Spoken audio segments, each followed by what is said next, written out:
ملک شام کے بادشاہ الصالح ایوبی کی عادت تھی کہ وہ رات کو بھیس بدل کر شہر کی گلیوں میں چکر لگایا کرتے تھے تاکہ لوگوں کے حال سے واقفیت حاصل ہو جائے۔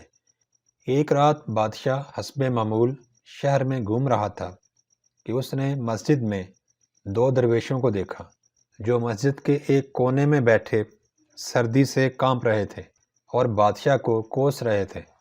ان میں سے ایک درویش دوسرے کو کہہ رہا تھا، یہ متکبر اور گھمنڈی بادشاہ خود تو عیش کر رہا ہے اور ہم غریب زمانے بھر کی سختیاں برداشت کر رہے ہیں۔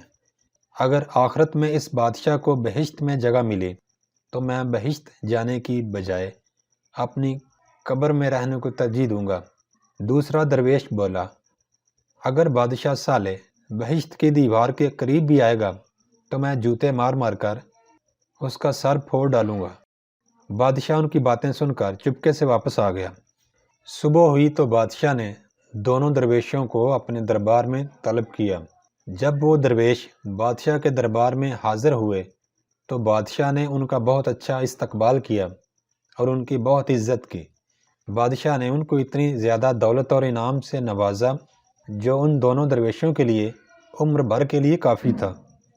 ان درویشوں میں سے ایک نے بادشاہ سے عرض کی، جہاں پناہ، ہم تو ٹھہرے درویش لوگ، آپ نے ہم دونوں میں کیا خاص بات دیکھی جو آپ نے ہم کو اتنا زیادہ انعام و کرام سے نوازا؟ بادشاہ نے ہنس کر کہا، میں نے آج تم سے صلح کر لی ہے، امید ہے کہ تم روز قیامت مجھ پر جنت کا دروازہ بند نہیں کرو گے۔ اس کہانی سے اخلاقی سبق کیا ملتا ہے؟ اچھے حکمرانوں کو ملک کے غریبوں کے حال کا پتہ رکھنا چاہیے تاکہ روز قیامت وہ اللہ کے حضور کامیاب ہو سکیں۔